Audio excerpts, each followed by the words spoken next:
Selamat siang Pak Togar. Halo, selamat siang. Sekarang kita sudah sampai di panti asuhan yang tempat kita mau berjumpa dengan anak yatim piatu.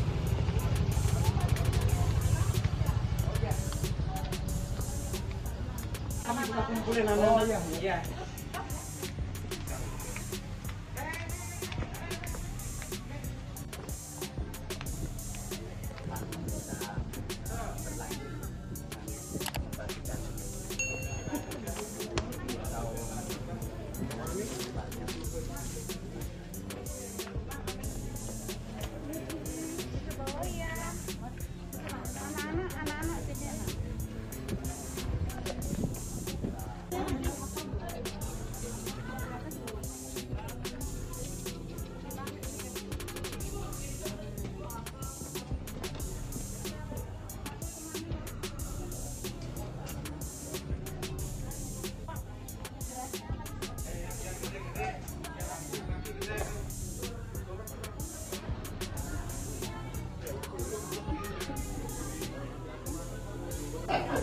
Saya bingung yang mana.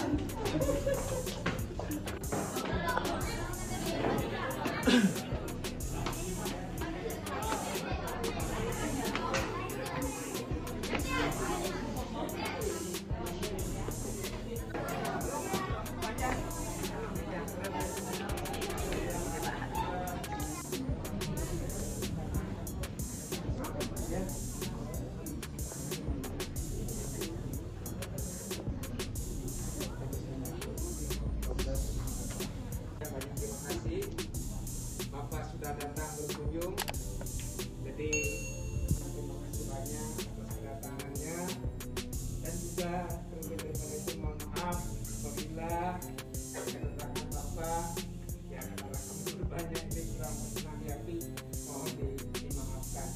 Yang jelas kami tahu bahwa kedatangan Bapak membawa berkat buat kami, membawa motivasi bagi anak-anak kami ini sangat luar biasa.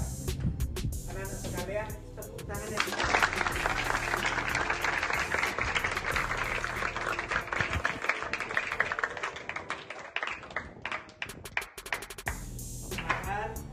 Saya Wayan Onesimus diberikan kepercayaan untuk memimpin panti ini. Yang di belakang Bapak Ibu sekalian sudah pengasuh orang tua di tempat ini. Yang belakang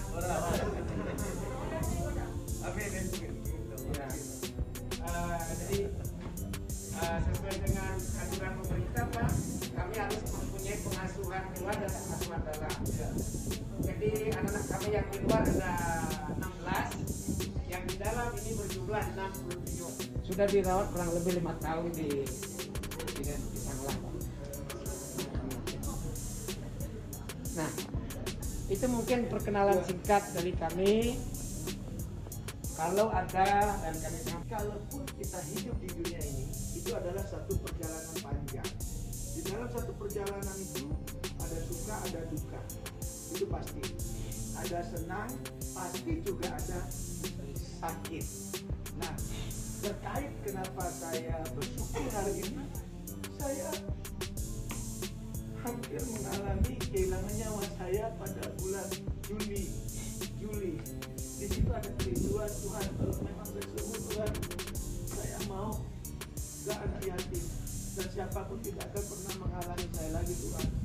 Apapun yang terjadi, saya harus tengok anak yatim. Itu janji sama Tuhan. Makanya saya bersyukur hari ini saya bisa datang ke tempat ini. Nah, jadi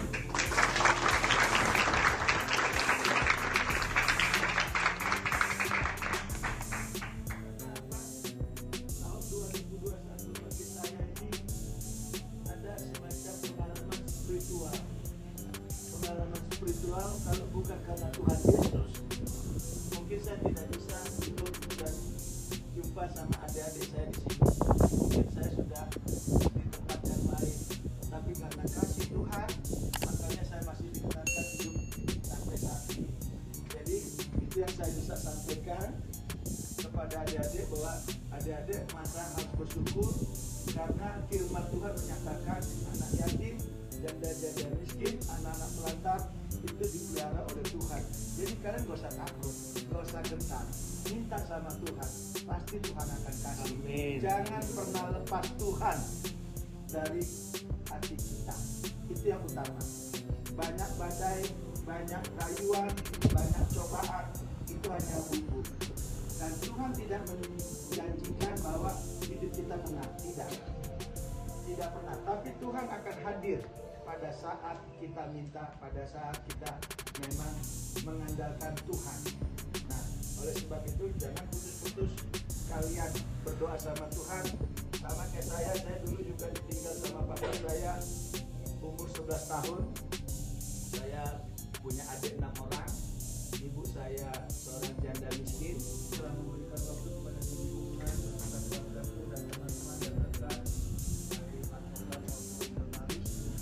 Sehingga kami Tuhan boleh berkumpul di tempat ini, di tempat anak-anak, saudara, adik kami ini. Biarlah Tuhan juga kita yang kami peroleh hari ini, kami boleh bawa kembali ke pasar sehingga kami Tuhan mempunyai semangat yang baru, mempunyai kehidupan yang baru agar kami selalu Tuhan mengerti apa artinya keindahan dalam hal berbagi. Biarlah itu semua Tuhan kami bawa di dalam penyertaan kehidupan kami mulai hari ini dan kedepannya, dan kepada adik-adik kami yang sebentar lagi akan kami tinggalkan di tempat ini, Tuhan akan memberikan kesehatan untuk mereka semua, jaminan keselamatan untuk mereka, jaminan pendidikan dan yang lainnya, karena Engkau adalah Allah kami yang maha kuasa dan maha tahu. Kepadamu kami selalu berdoa dan selalu bersyukur. Terima kasih Tuhan atas penyertaan-Mu. Dengan segala kekurangan kami mengaturkan doa ini ke dalam satu nama, yaitu Yesus Kristus Juru Selamat kami. Haleluya. Amin. Amin. Hampir rumah nama.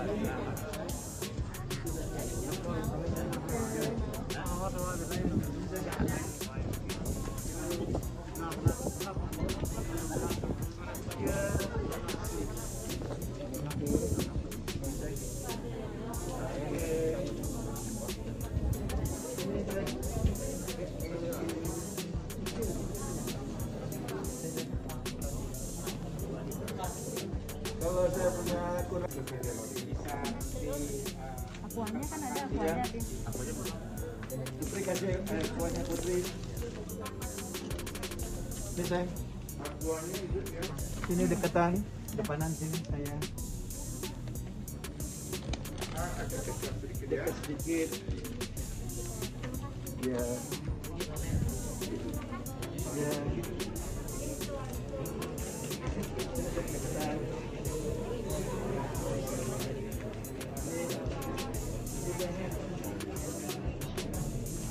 Yuk. Yuk deketan sini sayang. Makasih ya. Baik-baik kalian ya. Oke, ulang Merry Christmas and Happy New Year. 1, 2, 3.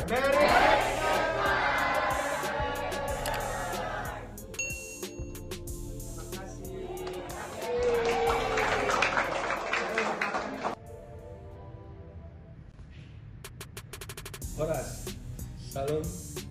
Pada kesempatan kali ini di bulan Desember di ujung tahun 2021, perkenankan saya Toga Situmorang menyampaikan refleksi perjalanan kami, baik itu Lofom Toga Situmorang, di dalam mengarungi perjalanan selama di tahun 2021. Kita tahu hidup di dunia ini adalah suatu perjalanan yang harus kita tempuh setapak demi setapak, detik demi detik, hari demi hari, seperti seorang musafir yang menempuh perjalanan panjang dan melelahkan. Terkadang dalam perjalanan ada orang syirik yang menghadang, ada ujian, ada sakit, pencobaan, dan tantangan. Karena itu, perhatikanlah dengan seksama bagaimana kamu hidup. Janganlah seperti orang bebal, tetapi jadilah hidup seperti orang arif. Efesius 5 ayat 15. Di mana kita tahu bahwa di dalam tahun 2021 ini kami Lofom Toga Situmorang begitu banyak pengalaman, begitu banyak permasalahan yang kita hadapi, yang kita jalani. Adapun pengalaman yang menyenangkan, beberapa kali kita mendapatkan penghargaan ataupun award, tetapi ada juga pengalaman-pengalaman lain terkait tentang kasus. Banyak kasus-kasus yang telah kami tangani berakhir dengan satu proses kemenangan, dan tidak ada juga proses yang begitu mudah yang kita alami, terutama dari lawan-lawan ataupun orang-orang yang memang tidak berkenan atas kami, sehingga kami pun pernah mempunyai satu permasalahan hukum karena kami difitnah oleh orang-orang tidak bertanggung jawab, baik itu warga negara asing yang dibantu oleh beberapa oknum advokat ataupun pengacara, sehingga saya pribadi itu sempat dilaporin terkait dugaan penggelapan. Namun puji Tuhan, pihak Polresta Denpasar itu telah meng-SP3-kan, dan untuk membuktikan bahwa kami tidak seperti apa yang mereka duga, kami juga telah melakukan satu gugatan Wan Prestasi, dan kita telah memenangkan gugatan Wan Prestasi tersebut kepada WNA yang memang sampai saat ini belum melakukan satu pembayaran. Dan WNA tersebut juga kita sudah laporkan ke Polda Bali, itu terkait kasus tidak dibayarnya atau mengemplangnya jasa hukum kepada kami. Demikian juga oknum advokat, karena mereka membuat statement-statement yang tidak bersama diduga oknum wartawan sosok S, itu telah kami laporkan juga di Polda Bali. Dan juga yang lebih fenomenal, bahwa diri saya dituduh telah melakukan satu penyekapan di satu lahan daerah seputaran Sasetan. Kebetulan itu adalah klien kami, seorang TNI, Peltu Muhaji, dan puji syukur melalui proses di pengadilan militer, Peltu Muhaji telah dinyatakan bebas dari segala tuntutan oleh auditorium militer, sehingga Peltu Muhaji itu dikembalikan hak martabatnya, sehingga apa yang dituduhkan, apa yang dilaporkan itu tidak terbukti. Dan kita harapkan juga pihak Polda Bali terkait permasalahan ini agar segera menindaklanjutinya dengan menggugurkan atau mengeluarkan SP2HP, menghentikan kasus ini agar tidak berlanjut. Dan kita juga sudah memproses orang-orang yang membuat viral, terutama diri saya melalui YouTube, media online, dan media biasa, di mana saya dituduh sebagai penyekap, dan itu akan kami proses secara hukum, dan kami harapkan pihak penyidik Polda Bali menegakkan keadilan betul-betul setegak-tegaknya. Nah, itu kilas balik daripada perjalanan kantor hukum kami Lofong Tegas Tumorang di tahun 2021 ini. Termasuk diri saya juga sempat terjangkit penyakit yang mematikan, yaitu COVID-19. Saya sempat dirawat di dalam ruangan ICU selama 16 hari. Namun puji syukur, puji Tuhan, saya bisa terselamatkan dan kembali melakukan satu aktivitas. Nah, pada kesempatan di bulan Desember tahun 2021 ini, makanya kita mengadakan syukuran, yaitu mencoba mengunjungi panti asuhan yang berada di seputaran daerah Kelungkung. Semoga apa yang kita bisa lakukan itu adalah rasa syukur kita untuk menutup tahun 2021 ini dengan sukacita dan ingin berbagi sesama serta melakukan doa bersama dengan anak-anak yatim di panti asuhan tersebut, di mana kita tahu bahwa mereka adalah anak-anak yatim, adalah tanggung jawab kita. Kita harus bersama-sama memperhatikan anak yatim tersebut agar mereka tetap terjaga, terlindungi, serta betul-betul mengalami kebahagiaan walaupun dia hidup di dalam panti. Itu yang kita bisa sampaikan di dalam refleksi kilas balik daripada perjalanan kami di tahun 2021 ini. Sekali lagi kami akan mengucapkan selamat hari Natal. Semoga Yesus Kristus memberkati dan juga selamat menyongsong tahun baru 2022. Tetap semangat, jaga prokes, dan jangan pernah menyerah dalam pergumulan hidup. Tuhan Yesus memberkati. Salam.